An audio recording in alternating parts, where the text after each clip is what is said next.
Thank you, Mr. President. It's Godfrey, actually, it happens. Godfrey Bloom and Independence and Democracy, just to put you right on that.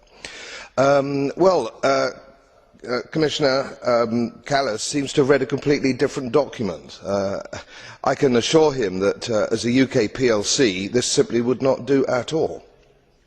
If any UK PLC had filed accounts of this nature for 14 years, which have been completely unacceptable, and again this year, and I do not regard the Court of Auditors as having given this a clean bill of health at all, and I have read the document, if the Commission were a board of UK PLC directors, I have to say they would now be in prison.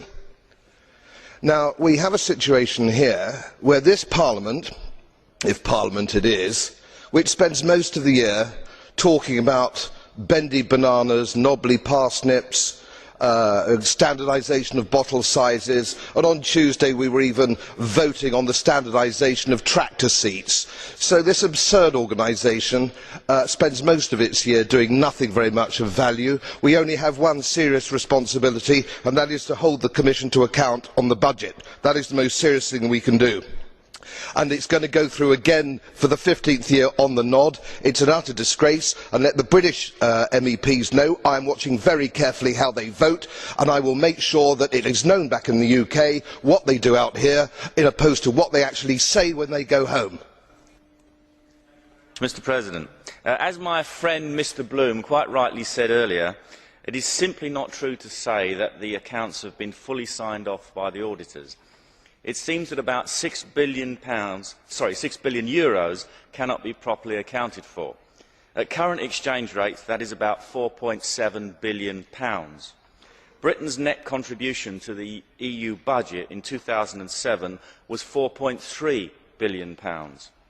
The net amount is after the UK rebate and our own money spent in our own country. There is, of course, no such thing as EU money. An amount of money exceeding the UK taxpayers' net contribution to the EU budget is quite possibly finding its way into the pockets of fraudsters. This neatly sums up British membership of the European Union, a complete and utter total waste of money. More and more British people are realising that the European Union... Thank you, Mr. Benton.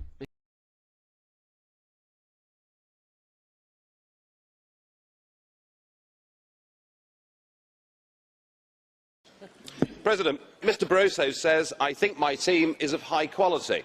Well, let's conduct a human audit.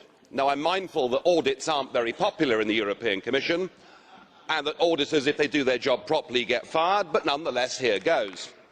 From France, we have Mr Jacques Barrot. He'll take on transport. In 2000, he received an 8-month suspended jail sentence for his involvement in an embezzlement case and was banned from holding public office for 2 years. From Hungary, we have Mr Kovács. He'll take on taxation. For many years, a communist apparatchik, a friend of Mr Kadar, the dictator there, and an outspoken opponent of the values that we hold dear in the West. His new empire will produce taxation policy, and he'll look after the customs union from Cork across to Vilnius. Are the EPP and British Conservatives really going to vote for that? From Estonia, we have Mr Kallas. For 20 years, a Soviet party apparatchik, until his newly acquired taste for capitalism got him into some trouble.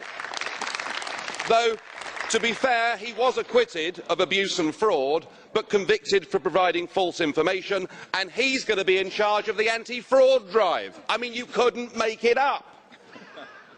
From the UK, we've got Peter Mandelson. He'll take on the trade portfolio. He, of course, twice was removed from the British government, yet, to be fair, he's one of the more competent ones. From the Netherlands, we've got Nelly Kroes. She'll take on competition. She's accused of lying to the European Parliament. Now, these may only be allegations, but they're made by Mr Van Buitenen, and I think should be listened to. Ask yourself a question. Would you buy a used car from this Commission?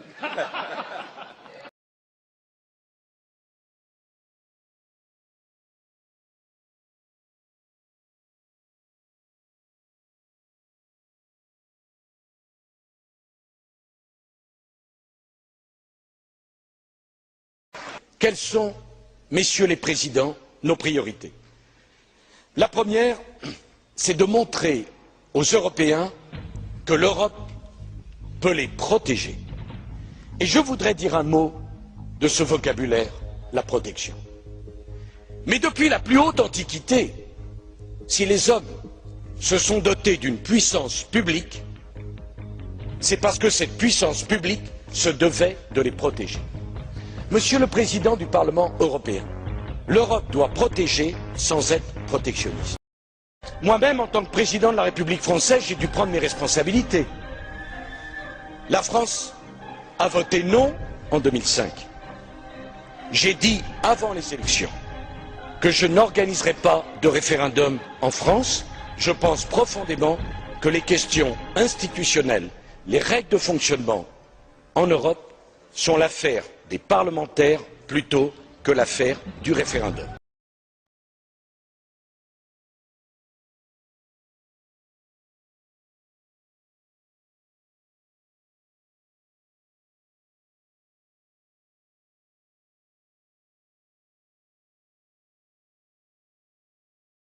The President of the Czech Republic.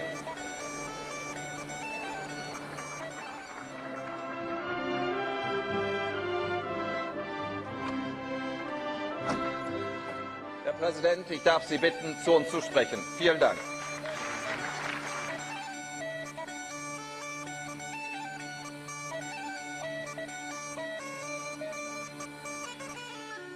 Spíše jako řečnickou otázku se proto ptám, zda jste si při každém svém hlasování jisti, že rozhodujete o věci, o které je nutno rozhodovat právě v tomto sále a ne blíže k občanovi, tedy uvnitř jednotlivých evropských států.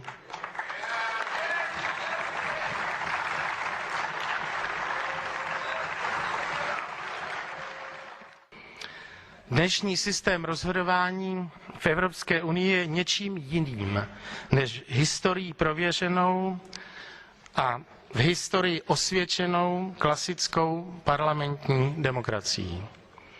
V obvyklém parlamentním systému je část podporující vládu a část opoziční. Ale to, pokud se nemýlim, v Evropském parlamentu není. Zde je prosazována alternativa jen jedna a kdo uvažuje o alternativě jiné, je považován za odpůrce evropské integrace.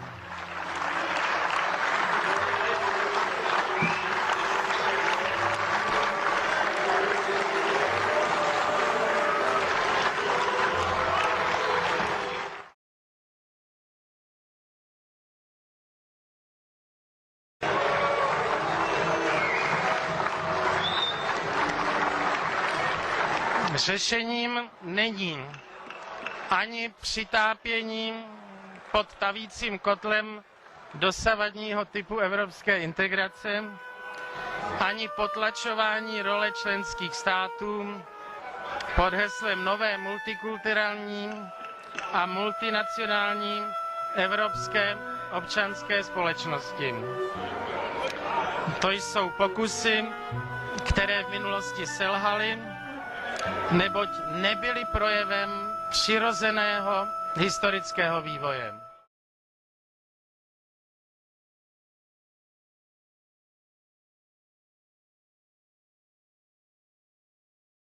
Dieses Europäische Parlament eine wichtige Institution ist. Wären wir heute nicht so einflussreich, wären wir heute nicht der Gesetzgeber in 75% der Fälle, und wären wir nicht mit dem Vertrag von Lissabon der Mitgesetzgeber in nahezu 100% der Fälle, dann in der Tat wäre es so, dass die Bürokratie in Europa entscheiden würde. Aber jetzt entscheidet das Europäische Parlament.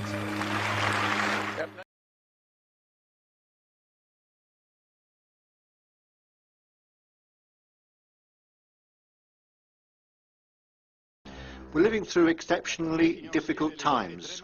The financial crisis and its dramatic impact on employment and budgets, the climate crisis which threatens our very survival, a period of anxiety, uncertainty and lack of confidence. Yet these problems can be overcome by a joint effort in and between our countries.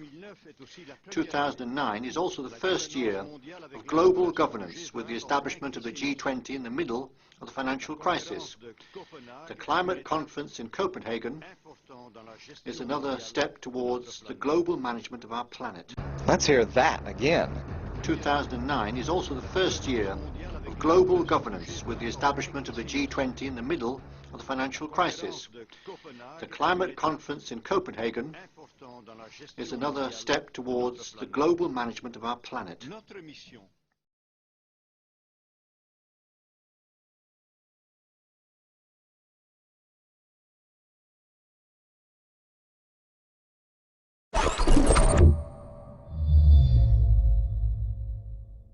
Well, good morning, Mr Van Rompuy. You've been in office for 1 year, and in that time the whole edifice is beginning to crumble. There's chaos. The money's running out. I should thank you. You should perhaps be the pin-up boy of the Eurosceptic movement. But just look around this chamber this morning. Just look at these faces. Look at the fear. Look at the anger. Poor old Barroso here looks like he's seen a ghost. You know, they're beginning to understand that the game is up. And yet, in their desperation to preserve their dream, they want to remove any remaining traces of democracy from the system. And it's pretty clear that none of you have learned anything.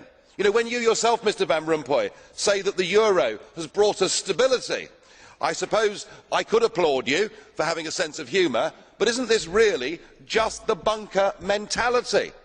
You know, your fanaticism is out in the open. You talked about the fact that it was a lie to believe that the nation state could exist in a 21st century globalised world. Well, that may be true in the case of Belgium, who haven't had a government for 6 months, but for the rest of us, right across every member state in this union, and perhaps this is why we see the fear in the faces, increasingly people are saying, we don't want that flag, we don't want the anthem, we don't want this political class, we want the whole thing consigned to the dustbin of history. And we had the Greek tragedy earlier on this year, and now we have the situation in Ireland. Now, I know that the stupidity and greed of Irish politicians has a lot to do with this. They should never ever have joined the euro. They suffered with low interest rates, a false boom and a massive bust. But look at your response to them. What they're being told, as their government's collapsing, is that it would be inappropriate for them to have a general election. In fact, Commissioner Rehn here said they had to agree their budget first before they'd be allowed to have a general election. Just who the hell do you think you people are? You are very, very dangerous people indeed. Your obsession with creating this euro state means that you're happy to destroy democracy. You appear to be happy for millions and millions of people to be unemployed and to be poor. Untold millions must suffer so that your euro dream can continue. Well, it won't work, because it's Portugal next. With their debt levels of 325% of GDP, they're the next ones on the list, and after that I suspect it will be Spain. And the bailout for Spain would be 7 times the size of Ireland, and at that moment all of the bailout money has gone. There won't be any more. But it's even more serious than economics, because if you rob people of their identity, if you rob them of their democracy, then all they are left with is nationalism and violence. I can only hope and pray that the euro project is destroyed by the markets before that really happens. Thank you.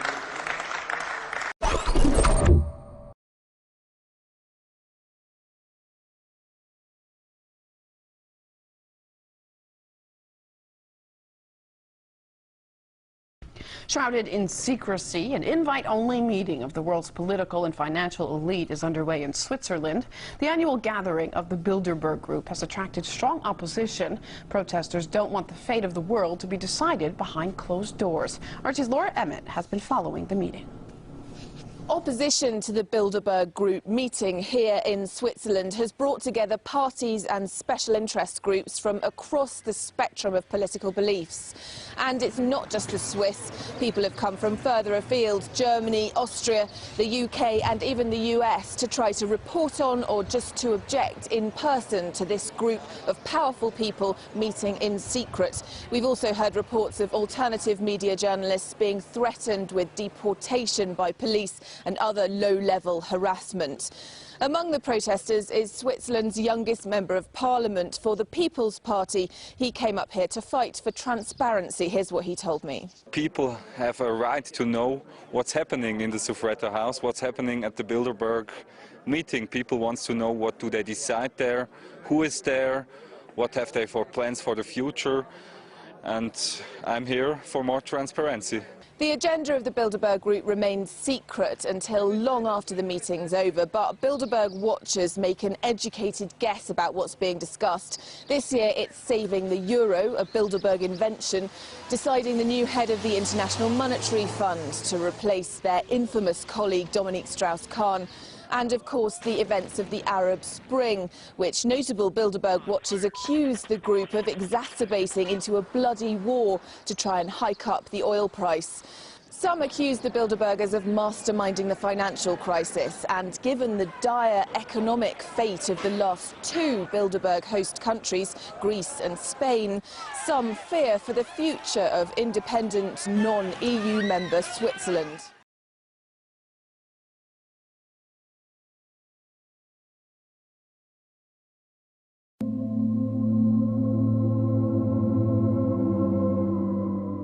Τώρα για ένα λεπτό επίσης ο κύριος Μποργέζιο έχει το λόγο.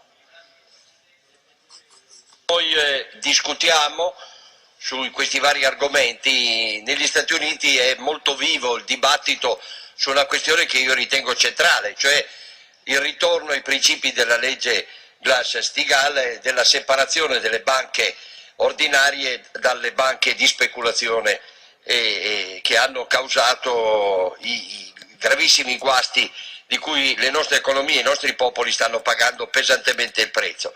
E mentre qui ci vengono presentate delle soluzioni, una decina di giorni fa, nel chiuso e nel segreto delle riunioni del club Bilderberg, molti esponenti dell'alta burocrazia e delle leadership politiche europee si sono riuniti probabilmente per dare le direttive alle direttive che poi verranno presentate al Parlamento europeo. Thank you, Mr. President. The Commission have recently replied to my written question confirming that Commissioners Almunia and Kroes attended the Bilderberg meeting in St. Moritz in June. The Commission cannot tell me details of what was discussed, but assure me that the Bilderberg meetings do not take decisions. If Bilderberg meetings are just talking shops, why do the most important and powerful figures from around the world, including George Osborne, the Chancellor of the Exchequer, bother to attend? And what other summit of world leaders in politics, finance and business would go completely unreported in the mainstream media, such as the BBC? It is impossible not to reach the conclusion that the non-reporting of these events is anything other than a conspiracy between the organisers and the media. It merely confirms the belief of many that the hidden agenda and purpose of the Bilderberg Group is to bring about undemocratic world government. It's a disgrace that the European Commission is colluding in that.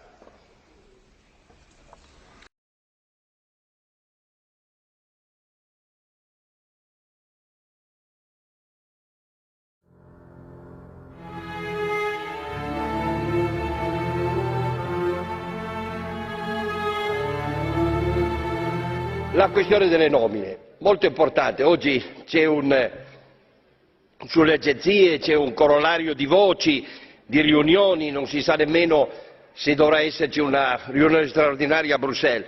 Ma io mi domando una cosa, esaminando i nomi che circolano. Per esempio, mi limito a tre: Balkenende, Miliband e Van Rompuy. Ma è mai possibile che nessuno abbia osservato che tutte e tre sono frequentatori delle riunioni vuoi del Bilderberg, vuoi della trilaterale? Beh, io credo che si debbano stabilire dei principi di trasparenza, tanto sovente indicati a parole dalle nostre istituzioni, e si debba chiedere con chiarezza a queste persone se sono i candidati del loro paese delle forze politiche o di questi gruppi occulti che si riuniscono a porte chiuse e decidono sulla pelle e sulla testa dei popoli.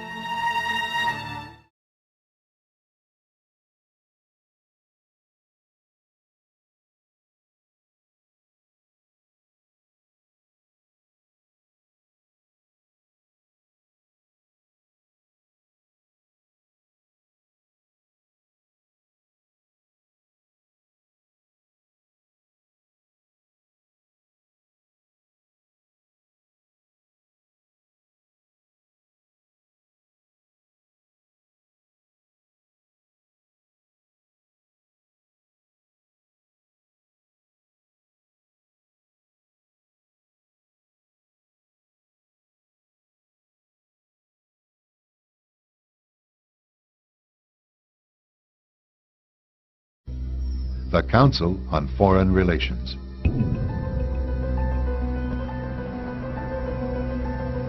Today, the CFR maintains that its goal is to increase America's understanding of the world. However, the actual objective of this highly exclusive club is revealed by the rare admissions of the insiders themselves. In the early 60s, a Georgetown University professor collects information for a book favorable to the network of powerful men who founded the CFR. For 2 years, Professor Carroll Quigley is allowed to examine the confidential papers and secret records of this network. Quigley reveals that these men aim to create a world system of financial control in private hands, able to dominate the political system of each country and the economy of the world as a whole. In short, they seek total and quiet control of the entire world. And the CFR is their most visible conduit for carrying out that agenda. CFR members include America's wealthiest tycoons, as well as the highly placed elite in government, academic institutions, tax-exempt foundations, and the establishment media. Ruling Class Journalists, written by Richard Harwood, describes the CFR membership as the ruling establishment in the United States. The Washington Post article boasted that news reporters who are CFR members do not merely analyze and interpret foreign policy for the United States, they help make it. Who are these policymakers? Many of their faces are familiar. NBC's Tom Brokaw, CBS's Dan Rather, ABC's Barbara Walters, Jim Lehrer of PBS, William F. Buckley of National Review, media mogul Rupert Murdoch, owner of the giant multifaceted News Corporation. These media heavyweights, and many others like them, are members of the CFR. Powerful corporations are also invited to become members. At the close of the 20th century, CFR influence presided over far-reaching consolidations of media control. In 1995, CFR members Michael Eisner of Disney and ABC's Thomas Murphy merged their media empires. Soon after the merger, the Disney-ABC empire becomes a CFR corporate member.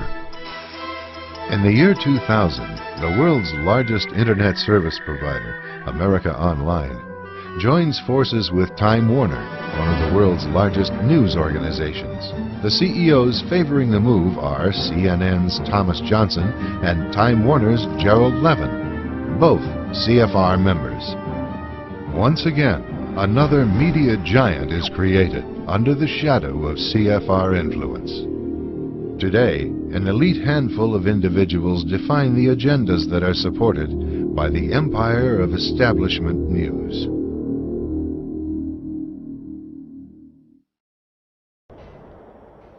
A special televised meeting of the New York-based Council on Foreign Relations provides a window to the real story. The speaker, Vice President Dick Cheney, takes a question from David Rockefeller. Vice President, I just enjoyed so much your whole speech, but I was particularly pleased that you gave such a strong endorsement for the free trade agreement for all the Americas, subject that has been of great concern to me for many years, and particularly recently, and I think it's absolutely essential for the strength of our economy. Rockefeller's role in the drive for an FTAA was a lot more central than he portrays.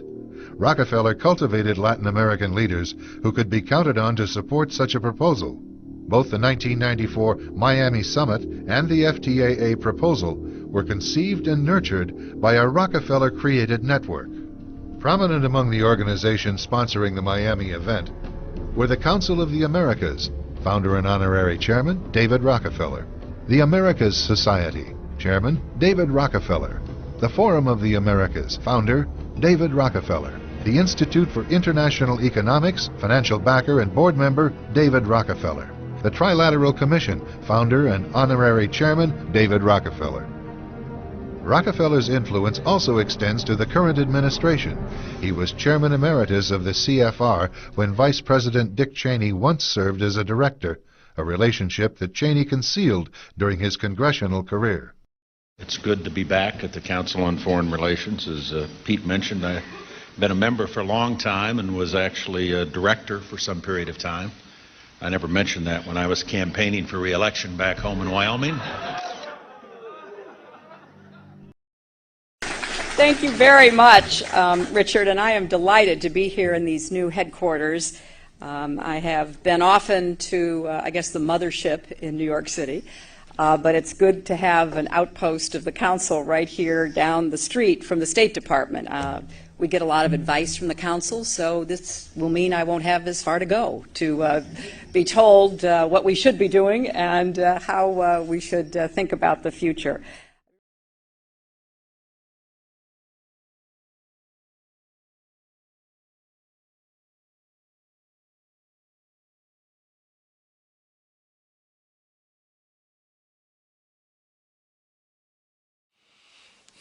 Okay. The corporatocracy is this group of individuals, men mostly, a few women, who run our biggest corporations. And they really act as the emperor of this empire. They control our media, either through direct ownership or advertising. They control most of our politicians because they finance their campaigns, either through their corporations or through personal contributions that come out of the corporations. And they're not elected. They don't serve a limited term. They don't report to anybody. They really very, very much are running things. And they work under the premise that they should maximize profits regardless of the environmental and social costs.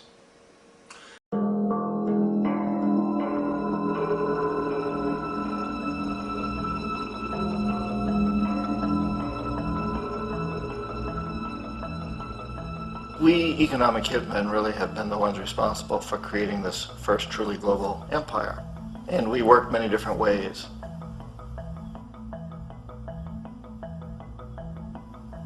But perhaps the most common is that we will identify a country that has resources our corporations covet, like oil, and then arrange a huge loan to that country from the World Bank or one of its sister organizations. But the money never actually goes to the country. Instead, it goes to our big corporations to build infrastructure projects in that country, power plants, industrial parks, ports, things that benefit a few rich people in that country, in addition to our corporations, but really don't help the majority of the people at all. However, those people, the whole country is left holding a huge debt, and such a big debt they can't repay it, and that's part of the plan. That they can't repay it. And so at some point we economic hitmen go back to them and say, listen, you owe us a lot of money, can't pay your debts, so sell your oil real cheap to our oil companies. Allow us to build a military base in your country, or send troops in support of ours to someplace in the world like Iraq, or vote with us on the next UN vote. To have their electric utility company privatized and their water and sewage system privatized and sold to U.S. corporations or other multinational corporations. So there was that whole mushrooming thing, and it's so typical of the way the IMF and the World Bank work, that you put a country in debt, it's such a big debt it can't pay it, and then you offer to refinance that debt and pay even more interest. And you demand this quid pro quo, which you call a conditionality or good governance, which means basically that they've got to sell off their resources, including many of their social services, their utility companies, their school systems sometimes, their penal systems, their insurance systems, to foreign corporations. So it's a double, triple, quadruple whammy.